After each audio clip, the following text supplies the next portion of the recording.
Students, ఈరోజు ఈ క్లాస్లో what are the factors affecting resistance of a conductor, ఒక కండక్టర్ యొక్క రెసిస్టెన్స్ని ఎఫెక్ట్ చేసేటటువంటి ఫ్యాక్టర్స్ ఏమేమి అనేది డిస్కస్ చేద్దాం. ఓకే, అయితే ఈ టాపిక్ వెళ్ళే ముందర నేను మీకు కాసేపు ఒక 2 minutes ఒక విషయం గురించి చెప్తాను. చూడండి, ఒక అడ్వెంచర్ గేమ్ తీసుకున్నాం అనుకోండి. ఒక సాహసం చేసేటటువంటి ఒక గేమ్ తీసుకున్నాం అనుకోండి. సో చాలా గేమ్స్ ఉంటాయి, అంటే మీ వీడియో గేమ్స్ దాంట్లో ఈ మధ్య కరోనా టైంలో అంతా మీరు ఇంట్లోనే ఉండి ఉంటారు. అప్పుడు ఆడేదంతా ఫోన్లోనే ఆడుంటారు. ఈ ఫోన్లో రకరకాల వీడియో గేమ్స్ ఆడుంటారు. అదేదో చాలా పెద్ద ఫేమస్ గేమ్ ఒకటి ఉండాలి. ఎనీవే, అటువంటి ఒక అడ్వెంచరస్ గేమ్ ఒకటి తీసుకున్నాను అనుకోండి. సో దాంట్లో ఏంటి అని అంటే, హీరో ఉంటాడు, హీరో చేతిలో బుల్లెట్ ఉంటుంది. ఆ హీరో ఆపరేషన్ ఎవరంటే మీరే. సో దాంట్లో ఆ బుల్లెట్లో ఎదురుగా వచ్చేటటువంటి దొంగల్ని కాల్చుకుంటూ వెళ్ళాలి. ఇటువంటి గేమ్ చూస్తుంటారు. ఈ గేమ్లో అతను వెళ్ళేటప్పుడు టన్నల్ వచ్చిందనుకోండి. టన్నల్ అంటే సొరంగం వచ్చిందనుకోండి. బయట గ్రౌండ్ మీద లేదా రోడ్డు మీద వెళ్ళినంత ఫాస్ట్గా ఆ సొరంగంలో వెళ్ళగలుగుతాడా అంటే వెళ్ళలేడు. ఎందుకు? దారి చిన్నది కాబట్టి, ఇరుగ్గా ఉంటుంది కాబట్టి, తోసుకుంటూ వెళ్ళాలి కాబట్టి అలా వెళ్ళలేడు. సో సొరంగంలో అంటే వెళ్ళే దారి సన్నదిగా ఉన్నప్పుడు వెళ్ళలేడు. వెళ్ళడానికి ఎక్కువ టైం పడుతుంది, వెళ్ళడానికి కష్టపడతాడు. అదే మనకు చిన్న సొరంగమే, జస్ట్ ఒక 2 meters సొరంగం ఉన్నిందనుకోండి.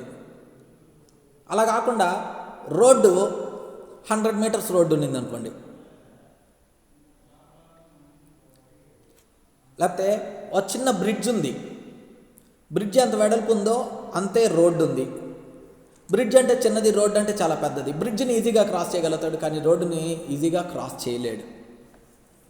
కాబట్టి ఆ అడ్వెంచర్లో హీరో ఏం చేస్తాడు? బ్రిడ్జ్ మీదనే వెళతాడు. అవునా? సో ఈ గేమ్ని బాగా ఊహించుకోండి, ఇమాజిన్ చేసుకోండి. ఇప్పుడు నేను మన టాపిక్ గురించి చెప్తాను. ఏంటంటే, what are the factors affecting the resistance of a conductor. ఒక కండక్టర్ యొక్క రెసిస్టెన్స్ని ఎఫెక్ట్ చేసేటటువంటి ఫ్యాక్టర్స్ ఏంటి అనేది చూద్దాం. ఓకే, చూడండి, ఇక్కడ రెసిస్టెన్స్ అంటే ఏంది అనేది ఫస్ట్ తెలియాలి. వాట్ ఈజ్ రెసిస్టెన్స్ అనేది తెలియాలి. సో ఆల్రెడీ నేను మీకు చెప్పిన దాని ప్రకారం what is resistance means resistance is a property of the conductor by which it opposes the current to pass through it. అంటే ఒక వైర్ తీసుకున్నాం అనుకో, ఆ వైర్ యొక్క రెసిస్టెన్స్ ఏం చేస్తుందంటే దాని గుండా కరెంట్ని పోనీకుండా చేస్తుంది. It opposes the flow of current through it. Motion of a బాడీని ఫ్రిక్షన్ ఎలా అపోజ్ చేస్తుందో, flow of current through the కండక్టర్ని అపోజ్ చేసేది ఎవరంటే రెసిస్టెన్స్. ఈ రెసిస్టెన్స్ని మనం దేంతో చూపిస్తాం? జనరల్గా క్యాపిటల్ R తోటి చూపిస్తాం. దీనికి యూనిట్స్ వచ్చేసి ఓం, OHM, ఓం. సో ఇవన్నీ మీరు లోయర్ క్లాసెస్లో నేర్చుకున్నారు, వాటి గురించి కాదు. ఈ రెసిస్టెన్స్కి యూనిట్స్ వచ్చేసి ఓమ్. సో దాన్ని OHM, ఓం అని పిలుస్తాం. మన హిందువుల్లో ఉండేటటువంటి ఓం డిఫరెంట్. ఓకే, ఇది సైన్స్ ఓం. ఓకే, చూడండి ఈ రెసిస్టెన్స్ ఎలా ఉంటుంది. సో కరెంట్ అంటే కరెంట్ అంటే ఏంటి? Flow of charge. రెసిస్టెన్స్ అంటే opposition to the current. So రెసిస్టెన్స్ని క్యాపిటల్ R తో చూపిస్తాము. దానికి యూనిట్స్ వచ్చేసి ఓం. సో OHM, ఓం అని రాస్తాం అన్నమాట. ఈ రెసిస్టెన్స్ని మనము ఈ రెసిస్టెన్స్ ఆఫ్ ఏ కండక్టర్ అనేది దేని మీద డిపెండ్ అవుతుంది? అనేది ఇప్పుడు నేను మీకు చెప్తాను. సో రెసిస్టెన్స్ అనేది మనకు 3 factors మీద డిపెండ్ అవుతుంది. ఒకటి లెంగ్త్ ఆఫ్ ద కండక్టర్, ఇంకొకటి area of cross section, and ఇంకొకటి nature of the material. Of course temperature మీద కూడా డిపెండ్ అవుతుంది. నేచర్ ఆఫ్ ది మెటీరియల్, ఇంకొకటి టెంపరేచర్ మీద కూడా డిపెండ్ అవుతుంది. సో ఇక్కడ చార్జ్, ఇందాక నేను చెప్పిన గేమ్కి ఇప్పుడు దీనికి రెండింటిని కంపేర్ చేస్తూ మాట్లాడతా. ఇందాక హీరో అన్నాడు కదా, అక్కడ హీరో ఇక్కడ ఎవరు అంటే ఎలక్ట్రాన్, అక్కడ హీరో ఇక్కడ ఎవరు ఎలక్ట్రాన్. అక్కడ హీరో పోతూ ఉంటాడు, ఇక్కడ ఎలక్ట్రాన్ అనేది కండక్టర్లో మూవ్ అవుతూ ఉంటుంది, ఇక్కడ కండక్టర్లో ఎలక్ట్రాన్ అనేది మూవ్ అవుతూ ఉంటుంది. ఓకే, కండక్టర్లో ఎలక్ట్రాన్ అనేది మూవ్ అవుతూ ఉంటుంది. సో మనకు ఇందాక చెప్పాను, బ్రిడ్జ్ రోడ్డు, బ్రిడ్జ్ పొడవు తక్కువగా ఉంటుంది, రోడ్డు పొడవు ఎక్కువగా ఉంటుంది. అప్పుడు లేకపోతే రోడ్డు చిన్న రోడ్డు అంటే లెంగ్త్ తక్కువ ఉండే రోడ్డు, లెంగ్త్ ఎక్కువగా ఉండే రోడ్డు, దేంట్లో ఈజీగా వెళ్ళిపోతాడు? చిన్న రోడ్లో ఈజీగా వెళ్ళిపోగలుగుతాడు. వెళ్ళడానికి ఎక్కువ టైం పట్టేది ఏది? పెద్ద రోడ్డు. పెద్ద రోడ్డు అంటే ఏంటి? లెంగ్త్ ఆఫ్ ద కండక్టర్ ఎక్కువగా ఉంది. లెంగ్త్ ఆఫ్ ద కండక్టర్ అనేది ఎలా ఉంది? ఎక్కువగా ఉంది. So resistance of the conductor ఎలా ఉంటుంది అని అంటే, రెసిస్టెన్స్ ఆఫ్ ద కండక్టర్ ఎలా ఉంటుందంటే it is directly proportional to L.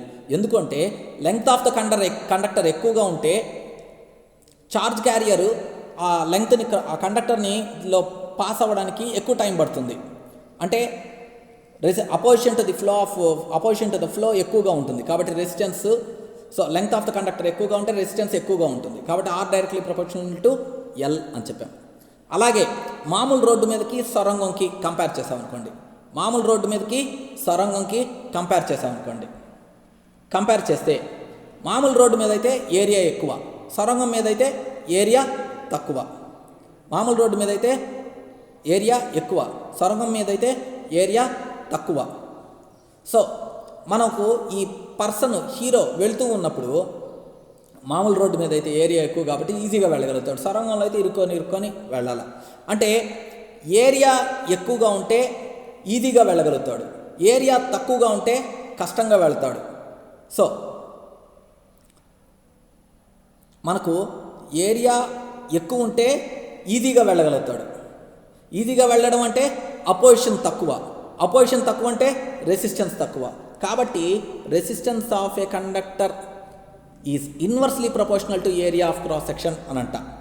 ఎందుకంటే ఏరియా తక్కువ ఉన్నదనుకో వెళ్ళడం కష్టం, ఏరియా ఎక్కువగా ఉంటే వెళ్ళడం ఈజీ, అవునా? సో ఏరియా ఎక్కువ ఉంటే వెళ్ళడం ఈజీ, అంటే రెసిస్టెన్స్ తక్కువ. అంటే ఏ అనేది ఎక్కువగా ఉంటే రెసిస్టెన్స్ తక్కువగా ఉంటుంది, ఏ అనేది తక్కువగా ఉంటే రెసిస్టెన్స్ ఎక్కువగా ఉంటుంది. కాబట్టి R is inversely proportional to A అని అంటాం.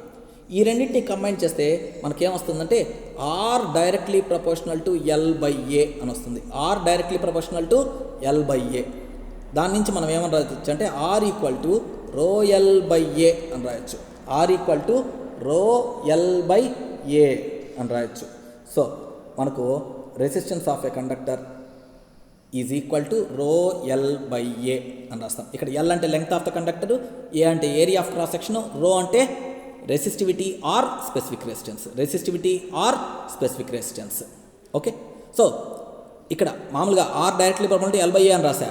ప్రపోర్షనాలిటీ తీసేసి సమ్ ప్రపోర్షనాలిటీ కాన్స్టెంట్ పెట్టాలి. ఆ ప్రపోర్షనాలిటీ కాన్స్టెంట్ ఇక్కడ ఎవరు అంటే రో అని అంటున్నాను. ఈ రోని జనరల్గా ఇలా చూపిస్తాం. సారీ, ఈ రోని జనరల్గా ఎలా చూపిస్తామంటే ఇలా చూపిస్తాం. పి లాంటిది రో అని చెప్పి చూపిస్తాం. So R equal to rho L by A, R equal to rho L by A. ఇక్కడ రో అంటే ఏంటి అంటే స్పెసిఫిక్ రెసిస్టెన్స్ ఆర్ రెసిస్టివిటీ. ఇక్కడ రో అనేది ఏంటి? Specific resistance or resistivity. Okay, so ఇది resistance of a conductor. What are the factors, on what factors మనకు resistance of the conductor depends అనేది. సో ఈ రెసిస్టివిటీ లేదా స్పెసిఫిక్ రెసిస్టెన్స్ అనేది ఒక్కో మెటీరియల్కి ఒక్కొక్కటి ఉంటుంది.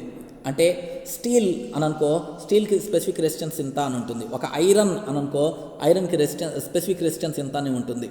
ఓకే, సో ఐరన్ ప్లేట్ అయినా, ఐరన్ రాడ్ అయినా, ఐరన్ పౌడర్ అయినా మనకు స్పెసిఫిక్ రెసిస్టెన్స్ సేమ్గా ఉంటుంది. కానీ మారేది ఏంది? రెసిస్టెన్స్ మారుతూ ఉంటుంది. Resistance depends on the dimensions but not the specific resistance. Resistance అనేది డైమెన్షన్స్ మీద డిపెండ్ అవుతుంది కానీ స్పెసిఫిక్ రెసిస్టెన్స్ కాదు. Okay, so that is about factors affecting the resistance of the conductor. Thank you. In the next video I will discuss the next topic.